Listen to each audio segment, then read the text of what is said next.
RoadCraft can be a grind, unless you know what you're doing. These 32 tips will save you time and cut the grind. And stick around, after hours of playing, I've got one last bit of advice that might make you rethink the grind entirely. Let's get right into it. Heavier items equals more resources. Don't waste your time with light junk like barrels and fences. Denser scrap like wire rolls, valves and wrecked cards give you more resources for the same amount of effort. Bonus tip, some wrecked cars still have working wheels, so you can tow them along instead of having to load them into your truck bed.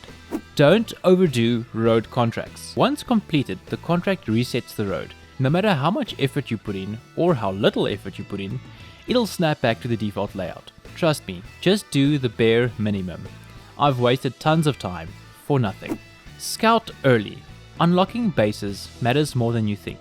Scouting up front helps you find shortcuts, easier routes, bases and clustered resources, saving you tons of time later.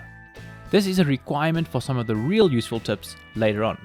Use the map for resource hunting. The map filters are underrated. Many resources are way closer than you'd expect, especially near major facilities. Unlock bases early. Once you've scouted the map, unlock as many bases as possible. Some are gatekept by missions, but just get as much done as you can. There are a few scattered around each map. Once unlocked, you can use whichever one is closest to your job site for spawning, recovering vehicles or managing cargo, since they all share resources. It massively cuts down on travel time, reduces grind, and just makes everything smoother. Doing this is also important for some of the tips to follow later. Army barrels. These Warhammer barrels, I think that's what they're called, the Warhammer barrels, aren't on every map, but on Sunken alone there are 3 of them. These give you a 40k boost, but can be super annoying to get. Trust me, I totally didn't spend 1 hour trying to get this 5-second shot. You can also get 10k for these little toy trucks, so don't ignore those either. Rebind, diff lock and all-wheel drive on PC. By default, all-wheel drive is bound to E and diff lock to Q, which just feels reversed.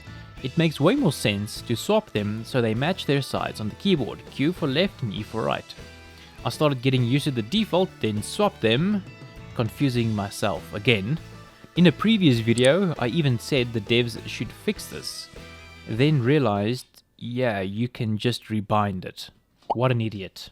Anyway, get the mule cargo crane early. It's a game changer early on. Great for fixing broken pipes, gathering junk and more. Don't even think about it, just get it. It's a bit tippy, but totally worth it. Hold tab to swap vehicles. I know this is obvious, I know most people should be using it, but my point here is get it into muscle memory and use it. It's a lifesaver when doing logging, for example, because you can quickly switch between the log runner and the cutter, making the process so much smoother. Logs are easier than you think. No need for concrete bridges. Logs are easy to grab.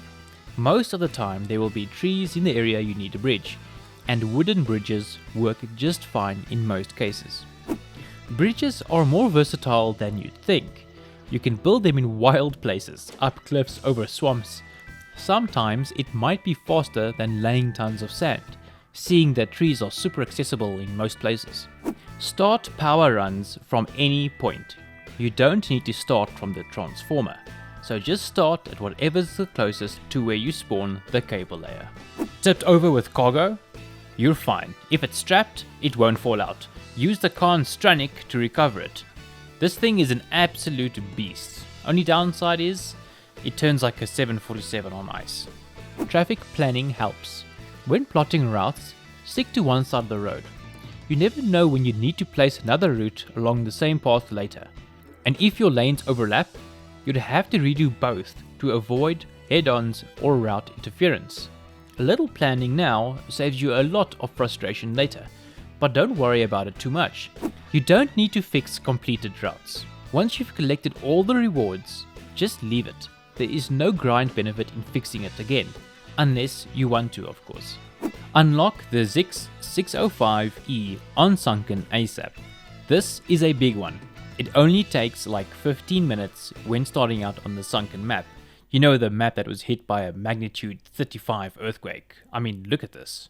Anyway, find the port, move some containers, and boom, one of the most helpful vehicles in the game. and this allows you to transport up to 2 machines at once. If you've made it this far, consider hitting that like and subscribing. I don't normally ask, but YouTube seems to like that sort of thing. Anyway, on to tip number 17. Logging trucks can also be used to haul cargo. That crane and claw, they work great for regular resource gathering too. Well, kind of. Don't just limit them to logs. Spam anchors when stuck. Yep, really. And I'm sure you've heard this before, but spamming anchors while stuck can help you pull free faster. This has helped me many times. Sell cargo when you finish a map. Easy money. Once you're done with a map, sell off all your leftover resources at the construction depot. You will thank yourself later when DLCs drop and you need that extra cash. Use your crane if you have one. Cranes and physics are your friend. Well, most of the time. Free yourself from sticky situations by using the crane in creative ways. Sand works fine unless it's uphill. You don't need to pave every road. In most cases, sand works perfectly, even for AI routes. If there's a problem area you drive over often, just lay down some sand and flatten it out. The only time you really need asphalt is on inclines, but that depends on what AI vehicles are dispatched on that route. Just lay some sand and test it out. If you need to pave, just pave the uphill sections. It's usually enough. AI unloads trailers for you. When delivering vehicles to a job site like the roller and asphalt layer, you don't need to waste time unloading and lining them up manually. Just activate the AI and they'll ghost out and get to work. Quick, easy, and saves you the hassle. Field service truck. This vehicle saves tons of time by spawning vehicles nearby. Just remember, fuel isn't transferable between maps. For this reason, I tend to leave road building contracts for later when I have fuel, but often that's not possible. You can find fuel in the reward of many objectives, but you can also buy fuel from the construction depot. Try not to rely on this too much, as there's tons of fuel you can get from completing objectives. Big vehicles with power can plow through tree stumps like nothing. You don't always need to transport the tree harvester or stump grinder from halfway across the map. Winch to another vehicle for it to follow you. It's a bit janky, but you can save fuel by towing one vehicle behind another.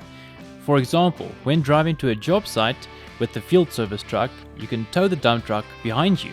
Just activate the tow on key, I think it's 5 on PC, and it'll follow you, saving you 1 extra fuel spawn point.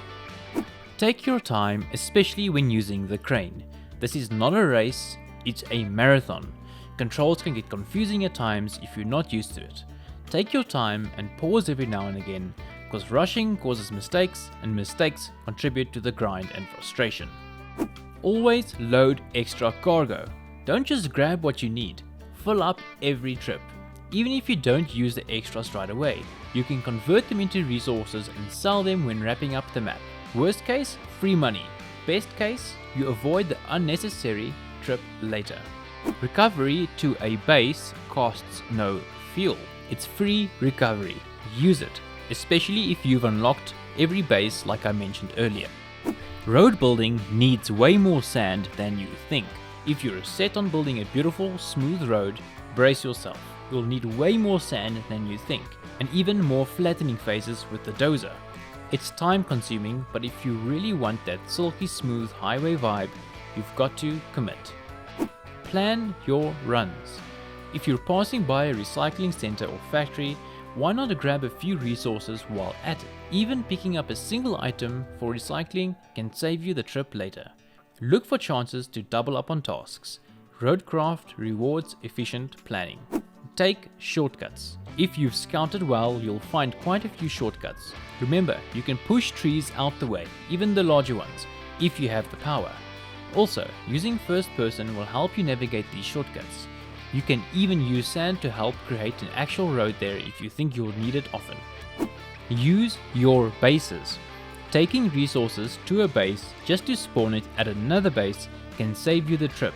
Here I unlocked the river base. So instead of taking a pipe from the pipes facility and driving all the way east, I just delivered it to the closest base and spawned it at the river base, closer to the objective, saving me the whole trip. Okay, that's all 32 tips. Here's one thing I've learned after spending hours in RoadCraft. Slow down and enjoy it. Seriously, hear me out here. Put your pain points aside for just a moment. Take in the tech, the world, and the little details. This game is way more immersive than it gets credit for. And yeah, I know this sounds a little bit lame, but once I stopped rushing and started appreciating the ride, the grind didn't feel like a grind anymore. It felt like the game was finally doing what it's meant to do. And that's it. I hope these tips helped you reduce the grind, even if it's a little bit. Take it easy, and I'll see you in the next one.